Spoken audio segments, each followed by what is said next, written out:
Kremlin के अनुसार Moscow और कीव के बीच शांति वार्ता उस हिसाब से आगे नहीं बढ़ रही है जैसा इसे बढ़ना चाहिए था। प्रवक्ता दिमित्री पेस्कोव ने कहा कि वार्ताओं के एक नए दौर को लेकर तैयारी हो रही है, लेकिन कोई उपलब्धि हासिल करने के लिए अभी लंबा सफर तय करना है। उन्होंने कहा कि रूस के पास अपना कर्ज चुकाने के लिए जरूरी सभी संसाधन हैं। यूक्रेन के राष्ट्रपति वोलोदिमीर जेलेंस्की ने आयरलैंड की संसद को संबोधित किया। उन्होंने कहा कि आयरलैंड रूस के हमले को लेकर तटस्थ नहीं रहा। आपने हमारी मदद करने की शुरुआत करने में कोई झिझक नहीं की। उन्होंने आयरलैंड सरकार से अनुरोध किया है कि वह रूस पर और सख्त प्रतिबंध लगाने के लिए यूरोपीय संघ पर दबाव बनाए।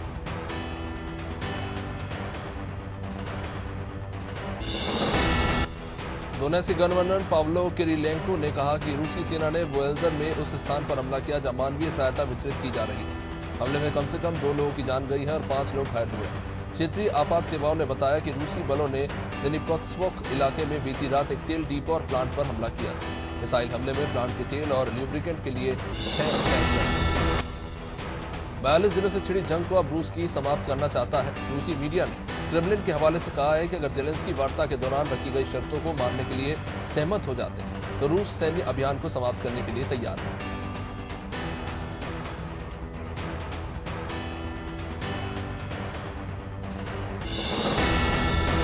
यूक्रेन मसले पर विदेश मंत्री एस जयशंकर ने लोकसभा में कहा कि हम पहले दिन से संघर्ष के खिलाफ है। हमारा मानना है कि खून बहाकर और मासूमों की जान लेने से कोई समाधान नहीं निकलता।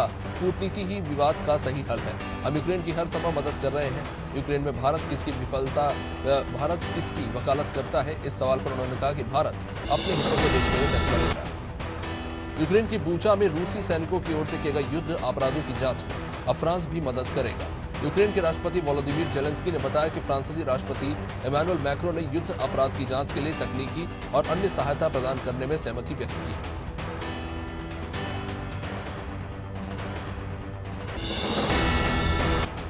पाकिस्तान की सुप्रीम कोर्ट ने देश में चल रहे संवैधानिक संकट से संबंधित मामले में सुनवाई 7 अप्रैल तक टाल दी है। नेशनल असेंबली के डिप्टी स्पीकर के फैसले के बाद ये संकट सामने आया है, जिन्होंने पीएम इमरान खान की सलाह पर निचले सदन को भंग कर दिया था।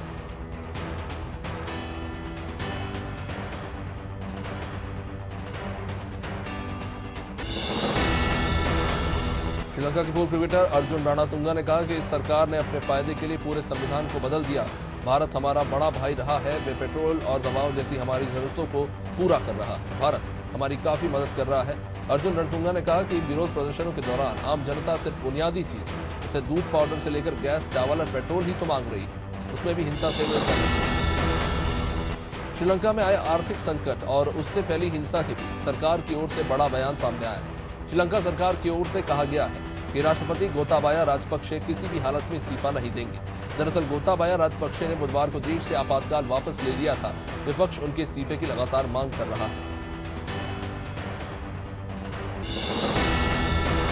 एक प्रेस वार्ता के दौरान इमरान खान की करीबी नेता फवाद चौधरी और पत्रकारों में तीखी बहस हो गई। दरअसल फवाद चौधरी अपनी बात रख रहे थे, इसी दौरान पत्रकारों ने उनसे कुछ तीखे सवाल कर दिया, जिसके बाद फवाद भड़क गए और पत्रकारों से कहा कि ऐसे लोग किराए पर आते हैं।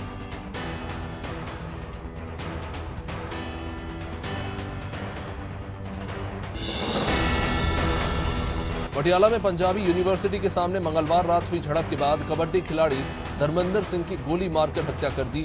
इस दौरान सिंह 2 गुटों के बीच झड़प में कथित तौर पर बीच बचाव कर रहे थे। इससे पहले अंतर्राष्ट्रीय कबड्डी खिलाड़ी संदीप सिंह नंगल की 14 मार्च को जालंधर में 4 हमलावरों ने गोली मारकर हत्या कर दी थी। अमेरिकी रक्षा मंत्रालय लॉयड ऑस्टिन ने कहा है कि यूएस चाहता है कि भारत रूसी सैन्य सामानों पर निर्भरता कम करे। उन्होंने हाउस आर्म सर्विसेज कमेटी के सदस्यों संग बैठक में कहा कि हम ये सुनिश्चित करने के लिए भारत के साथ काम करते रहेंगे ताकि वे ये समझ सकें कि रूसी उपकरणों में निवेश जारी रखना उनके हित में नहीं। विदेश मंत्री एस जयशंकर ने बुधवार को संसद में बताया कि यूक्रेन की सरकार ने वहां से लौटने को मजबूर हुए भारतीय विद्यार्थियों की मेडिकल की पढ़ाई पूरी करने के लिहाज से कुछ छूटें देने का फैसला किया है। उन्होंने बताया कि विद्यार्थियों को एकेडमिक मूल्यांकन के आधार पर डिग्री दी जा सकेगी और उन्हें क्रॉक 2 परीक्षा नहीं देनी होगी।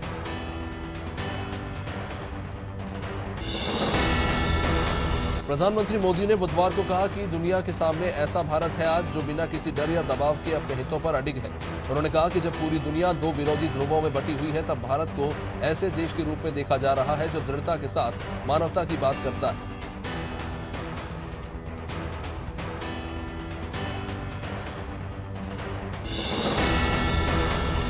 नई दिल्ली नगरपालिका परिषद ने अपना वो आदेश वापस ले लिया जिसमें रमजान के दौरान रोजा रख रहे मुस्लिम कर्मचारियों को समय से पहले दफ्तर से जाने की अनुमति दी गई थी। मंगलवार को जारी इस आदेश का एनडीएमसी उपाध्यक्ष सतीश उपाध्याय ने ये कहते हुए विरोध किया कि इस तरह का कोई भी निर्देश धर्मनिरपेक्ष नहीं है।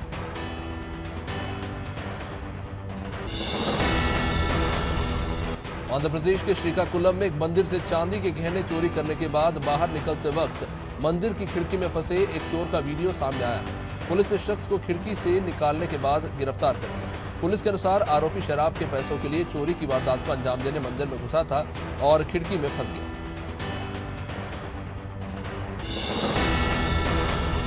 सीबीआई ने बुधवार को महाराष्ट्र के पूर्व गृह मंत्री अनिल देशमुख को भ्रष्टाचार के मामले में गिरफ्तार किया। इससे पहले सोमवार को सीबीआई ने देशमुख के निजी सचिव संजीव पलांडे, निजी सहायक कुंदन शिंदे और सचिन वजह को गिरफ्तार किया था। एक कोर्ट ने सीबीआई को देशमुख, पलांडे और शिंदे को हिरासत में लेने की अनुमति दी थी।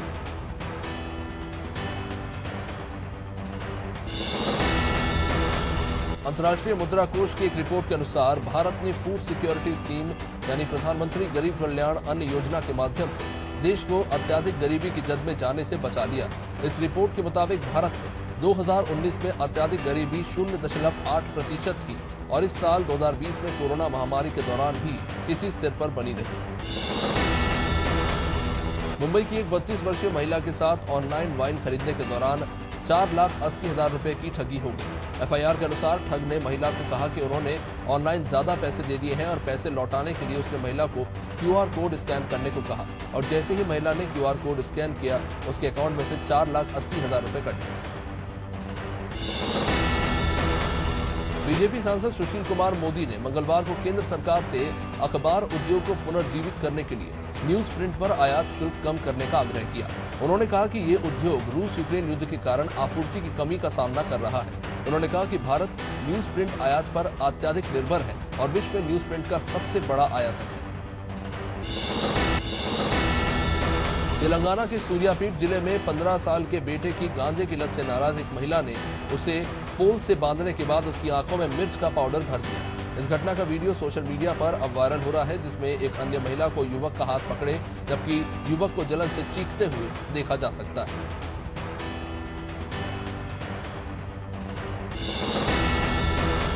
पेट्रोल डीजल के दामों में 16 दिनों में 14वीं बार बढ़ोतरी हुई। दिल्ली में बुधवार को 80 पैसे लीटर की बढ़ोतरी के बाद पेट्रोल की कीमत अब 105 रुपए 41 पैसे पर प्रति लीटर पहुंच गई है, जबकि डीजल 96 रुपए 67 रुपए प्रति लीटर पर पहुंच गया। मुंबई में 84 पैसे प्रति लीटर की बढ़ोतरी हुई है और मुंबई में कीमत 120 रुपए 51 पैसे प्रति लीटर पर चली है। केंद्रीय गृह राज्य मंत्री नित्यानंद राय ने बुधवार को राज्यसभा में कहा कि जम्मू कश्मीर में आतंकियों द्वारा 5 अगस्त 2019 से नवंबर 2021 के बीच कुल 87 नागरिकों और 99 सुरक्षा कर्मियों की हत्या की गई है। राय के अनुसार इसकी तुलना में मई 2014 से अगस्त 2019 के बीच 177 नागरिकों और 406 सुरक्षा कर्मियों की हत्या आतंकवादियों द्वारा की गई। केंद्रीय गृह राज्य मंत्री नित्यानंद राय ने बुधवार को राज्यसभा में यह भी बताया कि 2017 से 21 के बीच आतंकी घटनाओं में जम्मू कश्मीर में अल्पसंख्यक समुदाय के कुल 34 लोग मारे गए। उन्होंने बताया कि जम्मू कश्मीर में आतंकी घटनाओं में 2017 में 11, 18 में 3, 19 में 6, 21 में 3 और 2022 में 11 अल्पसंख्यकों की मौत हुई। राजस्थान रॉयल्स के खिलाफ 23 गेंद में नाबाद 44 रन बनाकर आरसीबी की जीत में योगदान देने के बाद विकेट कीपर बल्लेबाज दिनेश कार्तिक ने कहा कि मैंने इस साल अपने साथ इंसाफ करने की कोशिश की है क्योंकि उन्हें लगता है कि पिछले साल मैंने बेहतर खेल सकता था। उन्होंने आगे कहा कि मैं खुद को समझ रहा हूं कि अभी मेरे भीतर काफी क्रिकेट बाकी है।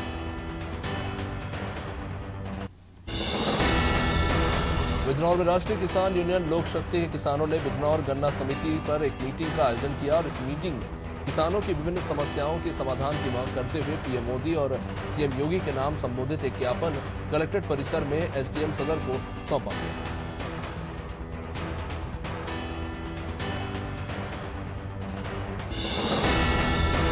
चित्रकूट विधानसभा क्षेत्र की जन समस्याओं को लेकर आम आदमी पार्टी जिला संगठन सचिव राजाराम यादव के नेतृत्व में अनुविभागीय अधिकारी को ज्ञापन सौंपा गया, जिसमें ग्राम पंचायत और नगरों में पानी की समस्या का जल्द से जल्द निराकरण किए जाने के साथ साथ सामुदायिक केंद्र सहित सभी प्राथमिक स्वास्थ्य केंद्र और उप स्वास्थ्य केंद्रों में पदस्थ स्टाफ की नियमित रूप से सेवा उपलब्ध कराने की मांग रखी गई। धर्मजयगढ़ रायगढ़ जिले के घरघोड़ा वन परिक्षेत्र अंतर्गत एक गांव के पास कुएं में गिरे सांभर की इलाज के दौरान मौत हो गई। बुधवार सुबह 8 बजे के आसपास जंगल की ओर से निकलकर आ रहा एक सांभर घरघोड़ा वन परिक्षेत्र के गुमड़ा गांव में स्थित एक कुएं में गिर गया था और वन विभाग ने इलाज तो किया, लेकिन उसकी मौत हो गई।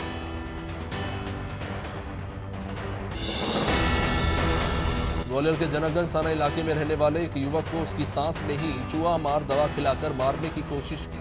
युवक को 3 दिन पहले शहर के एक अस्पताल में भर्ती कराया गया और जब युवक प्रदीप जावटम को होश आया तो उसने पुलिस को बताया कि उसकी सांस में प्रसाद में चूहा मार की दवा खिलाकर मारने की कोशिश।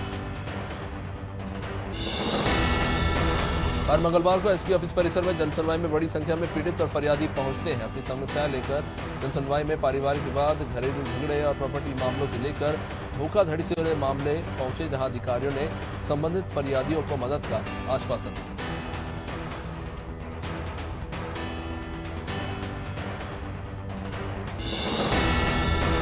पटना में इस साल साहू समाज की आराध्या भक्त प्रवर मां कर्मा देवी जयंती समारोह पखवाड़े के रूप में मनाया जा रहा है। हाटानगर में मंगलवार को आयोजन हुआ, जिसमें राष्ट्रीय तेली साहू महासंगठन के प्रदेश अध्यक्ष रविकरण साहू द्वारा तेल कटोरा तालाब नरवर जिला शिवपुरी से मां कर्मा देवी की पालकी और स्वर्ण कलश के साथ हेलीकॉप्टर से करीब 4 बजे पहुंचे, जिनकी हेलीपैड पर भव्य आगमन।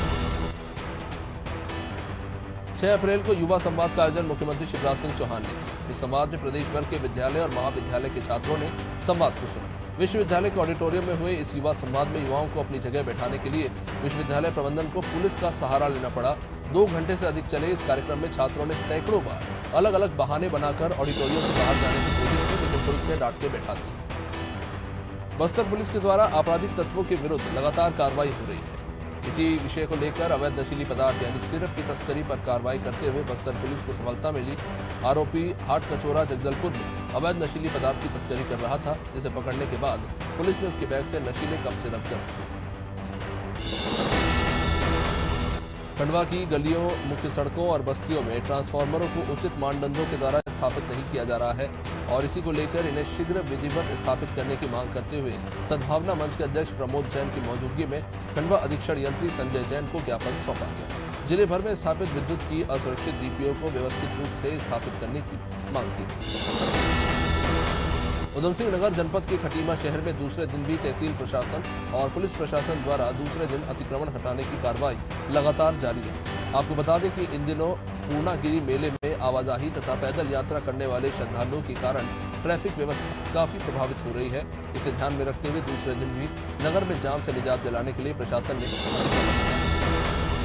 लखीमपुर खीरी जिले के इंडो नेपाल सीमा के संपूर्णा नगर में पुलिस और एसएसबी की संयुक्त टीम ने मुखबिर की सूचना पर घेराबंदी कर सीमा पर तैनात 39वीं एसएसबी बटालियन के जवानों के साथ तस्कर को गिरफ्तार किया, जो नेपाल से 450 ग्राम अवैध डोडा पोस्त लेकर जा रहा था। तस्कर ने अपना नाम भूपेंद्र सिंह बताया, जो हरिनगर ग्राम का रहने वाला है। उत्तर प्रदेश के बरेली में हाईवे किनारे बम मिलने से हड़कंप मच गया। बदायूं रोड पर सड़क किनारे हैंड ग्रेनेड की सूचना मिलते ही वहां भीड़ लग गई, जिसके बाद एसएसपी और सुभाषनगर थाने की पुलिस वहां पहुंची और छानबीन में जुट गई। बम को सबसे पहले संजीव पटेल ने देखा था। संजीव पटेल एक व्यापारी है और वो दुकान खोलने के लिए वहां जा रहा था, तभी रोड पर उसे शव दिखाई। इंदौर में क्राइम ब्रांच की टीम ने अंतर्राज्यीय वाहन चोर गिरोह का खुलासा किया। टीम ने गिरोह के 5 सदस्यों को गिरफ्तार किया है और उनके कब्जे से कुल 11 4-पहिया वाहन जब्त किए हैं, जिनकी कीमत करोड़ों में बताई जा रही है। पुलिस ने बताया कि पकड़े गए आरोपियों ने पूछताछ में इंदौर के विभिन्न थाना क्षेत्रों से वाहन चोरी करना कबूल किया।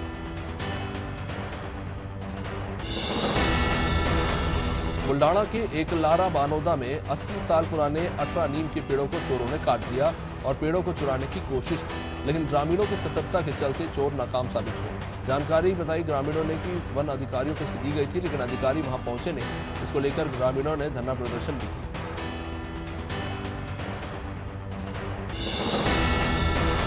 मध्य प्रदेश के अशोकनगर से शिक्षा विभाग की बड़ी लापरवाही सामने आई है, जहां 8वीं की परीक्षा देने गए छात्रों को गणित की जगह संस्कृत का पेपर थमा दिया गया। पेपर देखते ही विद्यार्थियों के होश उड़ गए। बच्चे गणित की तैयारी करके आए थे, लेकिन उन्हें संस्कृत का पेपर दे दिया गया। मामला मुगावली क्षेत्र का है, जहां 38 परीक्षा केंद्र बनाए गए हैं। इस मामले में बीओ नरेंद्र सिंह ने बताया कि जिला न्यायाधीश ने सभी केंद्रों के परीक्षा प्रणाली के बाद मध्य प्रदेश में लगातार गर्मी बढ़ती चली जा रही है, जिसका असर शिक्षा पर भी पड़ रहा है। गर्मी के चलते स्कूलों में छात्रों की कमी देखने को मिल रही है। इसे मद्देनजर रखते हुए सतना कलेक्टर ने सभी स्कूलों को सुबह 7 से लेकर 12 बजे तक खोलने का ही आदेश जारी किया है, जिससे स्कूली बच्चों में अब थोड़ी राहत महसूस की जा रही है।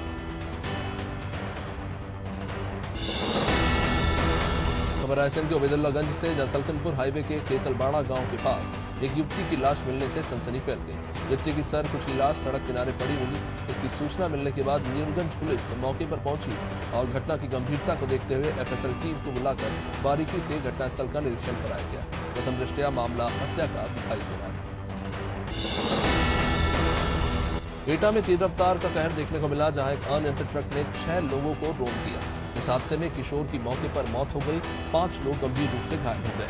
हादसे की सूचना मिलते ही मौके पर पहुंची पुलिस ने इन सभी घायलों को जिला मेडिकल कॉलेज में भर्ती कराया। मामला थाना सकीप क्षेत्र के अंतर्गत आने वाले कोची डेरा गांव का है। घटनास्थल पर मौजूद लोगों ने बताया कि ट्रक ड्राइवर अपना संतुलन खो गया। गर्मी आते ही ग्रामीण क्षेत्रों में पानी का संकट खड़ा हो जाता है। लोगों को बूंद बूंद पानी के लिए परेशान होना पड़ता है। छतरपुर जिले के महाराजपुर में गोरेला उजरा प्राथमिक शाला में बच्चों को पीने का पानी नहीं मिल रहा। स्कूल प्रांगण में लगा एक ही हैंडपंप था जो अब खराब हो चुका है, जिससे पानी की समस्या विकराल हो गई। भोपाल के कमला नगर थाना क्षेत्र से नाबालिग बच्ची को अश्लील फोटो और वीडियो भेजने का मामला सामने आया। बताया जा रहा है कि आरोपी कंप्यूटर ऑपरेटर है और कांग्रेस कार्यकर्ता भी। पुलिस का कहना है कि आरोपी बच्ची को फोन पर परेशान करता था और अश्लील चैट करता था। पीड़ित बच्ची की शिकायत पर कमला नगर पुलिस ने मामला दर्ज किया।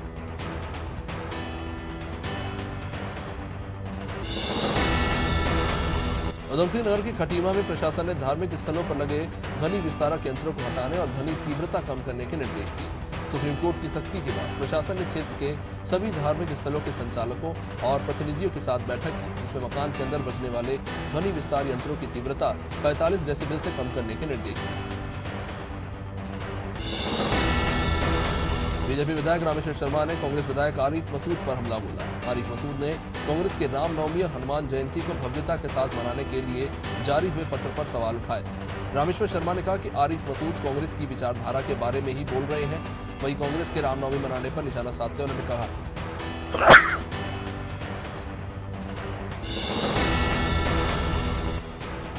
शिवपुरी में भीषण सड़क हादसा हुआ, जहां पिकअप वाहन में बाइक को जोरदार टक्कर मारी। घटना घोड़ चौक के अंतर्गत शाहजहापुर गांव के पास।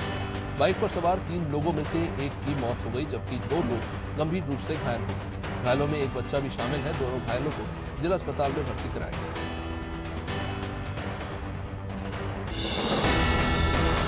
इंदौर के सिमरौल क्षेत्र के दतोदा गांव में पटाखा फैक्ट्री में देर रात अचानक आग लगी। आग के चलते पटाखा फैक्ट्री में रखे पटाखे जलकर खाक हो गए। घटना की सूचना मिलते ही इंदौर से दमकल की गाड़ी वहां पहुंची और आग को बुझाया गया। हालांकि आग की वजह से किसी तरह की जनहानि नहीं हुई, लेकिन लाखों का नुकसान हो गया। विदिशा में मंगलवार को ही जनसुनवाई में कुशवाहा परिवार ने गुहार लगाई। गुलाबगंज तहसील की ग्राम संतापुर के कुशवाहा परिवार ने तहसीलदार आरआई पटवारी और कर्मचारियों पर भ्रष्टाचार के आरोप लगाए और कार्रवाई की मांग की। जमीन सीमांकन के विवाद में कुशवाहा परिवार के पड़ोसी पूरन सिंह ने उनके साथ मारपीट की।